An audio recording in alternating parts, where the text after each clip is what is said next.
Hello, everybody. You are looking live. Yes, it's that time of the year again where we all make our annual pilgrimage to a men's conference. Here this year, still being held at Mount Hermon Church in the heart of the African American community in Dunbar and Fort Myers, Florida. I'm Lee Pitts, the longtime host of Lee Pitts Live, now in our 33rd year on the air. This gentleman right here to my right, I interviewed him over the years on the show, Pastor Leon Williams. I think it's doctor now, but you don't say all of that. Right? Yeah, you're right. Leon Williams is good enough. Why y'all pastors don't, like, at least certainly y'all don't really emphasize the doctor part?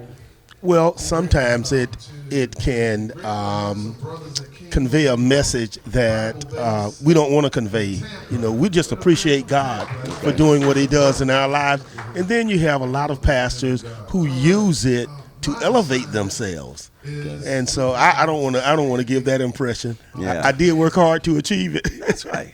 Let me say why I mention that, because when I have people on the show, I like to give their credentials. And I know Pastor Glover told me a long time ago, he said, Lee, you notice the reverend comes before doctor all the time. I said, no, I never thought about that. He said, yeah, it's the highest level being a reverend. Yes. And I said, okay, cool. But I like to give people their credentials. I know they worked hard for them. Absolutely. And I know that, just like you said, you put in the work. And when people still, I know you don't want to seem pompous. Yes. We, as a community of people, we have to stop seeing people as pompous or superior or thinking they're more than us, because they go out and achieve. We need to achieve. Yeah, we absolutely do.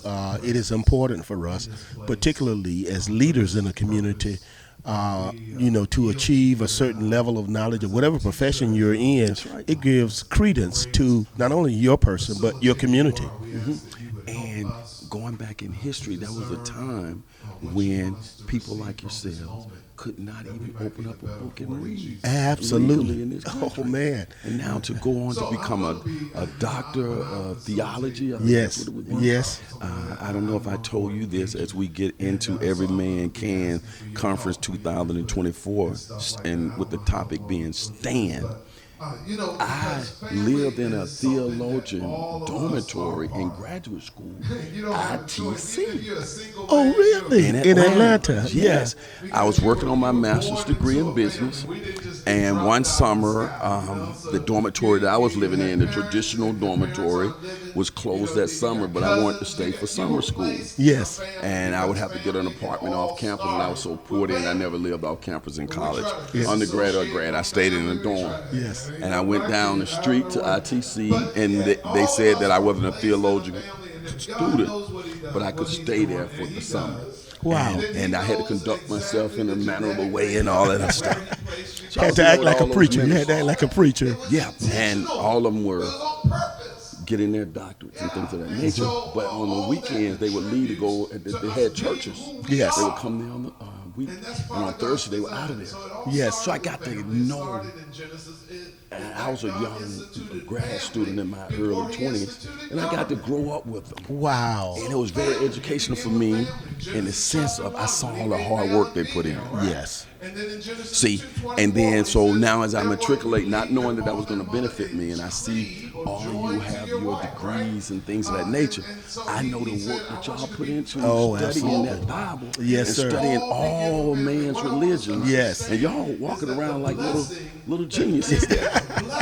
Did y'all have to do a dissertation as well? Yes, we had to do a dissertation for our doctorate degree, did a thesis for our master's degree. Okay. So yeah, we did, and I have them both. Mm-hmm. They're it's really a book that's written by you regarding the area of study that you're majoring in. If one is listening to me and you right now and saying, Lee, should we learn it theoretically, learn pastors with these degrees, should we see them any differently from the ones who don't have degrees? What would be your response to that?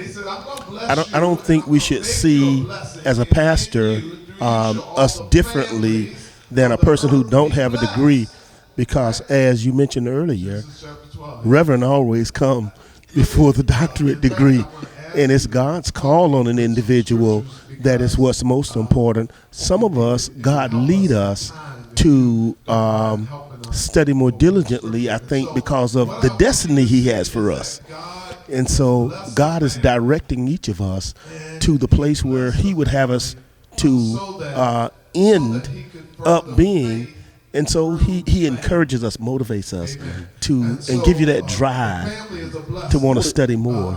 Pastor Leon Williams here, people of, what's the name of your church? I don't want to get it wrong. St. John, First Missionary Baptist Church. Okay. St. John's right here up the street. I'll be coming there again with my TV show. 17, Genesis chapter 17. When you first started off, of course, you didn't have your fancy degree, right? Right. I'm using the word fancy. I don't Yes. mean it that way, people. His children. Do you see a difference in the way you approach your ministry or your preaching before and after you got your degree? Absolutely. It's a world of difference.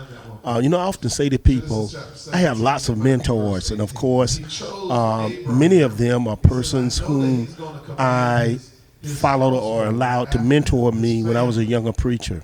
But I have lots of mentors who've never met me. And these are the guys who authored books that I've read and studied and wrote my thesis and dissertation based on these men.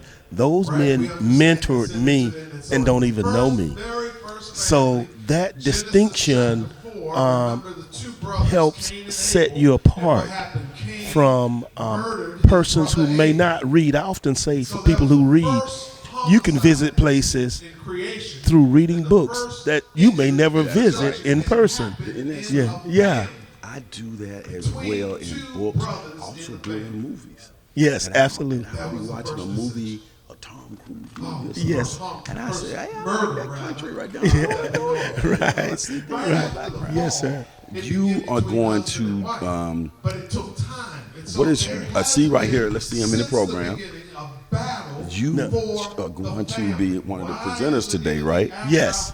Conference speaker. What's your topic going to be about? My topic is going to be, there it is, standing after you've fallen.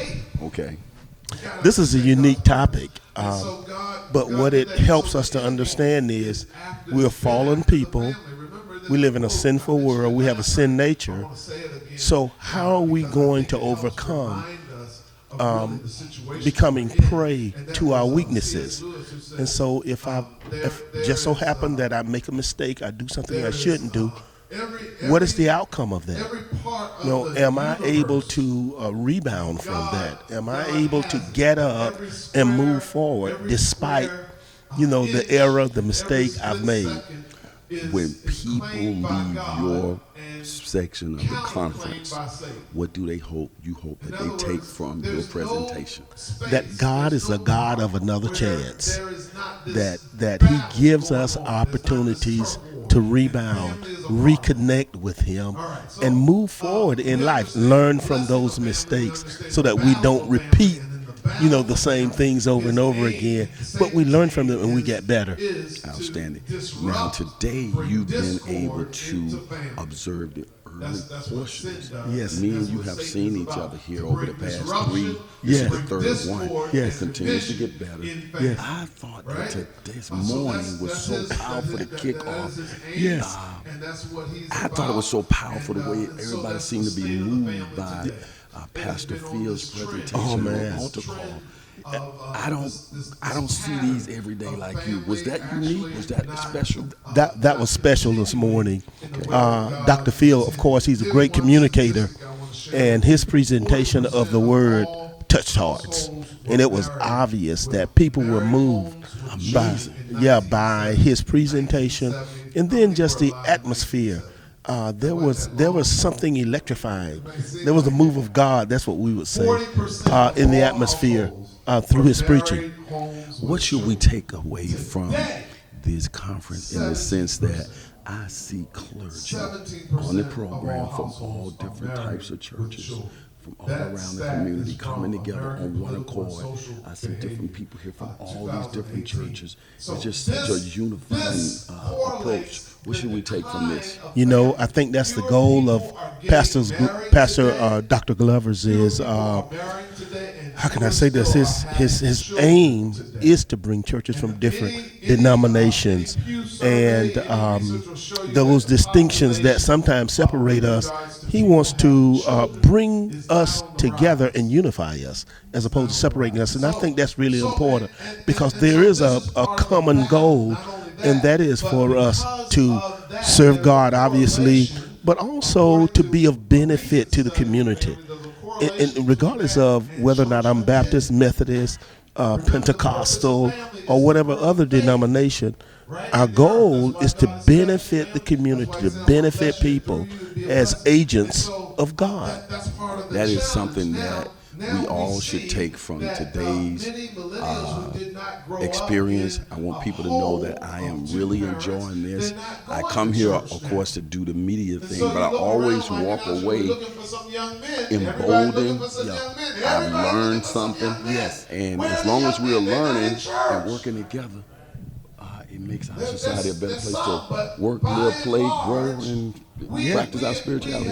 Absolutely, absolutely. I mean, how can you lose when we come together the way we are coming together, and particularly men? Right. You know, when men rise up, that is a powerful impact on our community and on other people.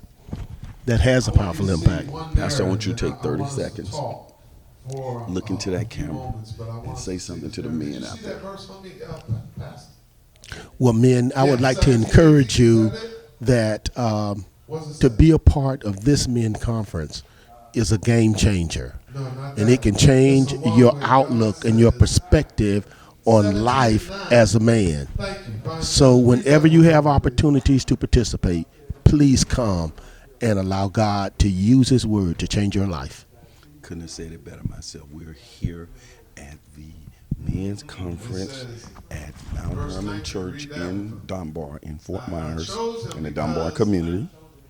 And the name of this conference, this is the third annual, is Mount Hermon Church presents Every Man Can Conference 2024. Stand. We'll be right back with more interviews, and of course I gotta get Dr. Phil over here. Remember, Miami might have the oranges, But Fort Myers has the juice. in this particular case, the Every Man Can Conference Has the juice. has the juice. We'll be right back. Hello everybody, this is Lee. I'm so glad that you watched that particular show, and if you enjoyed that show, we got other shows like that. Just subscribe to our YouTube channel, watch Lee Pitts Live on demand anytime, and also hit us up on all our social media platforms. Just type in Lee Pitts Live, and there you go.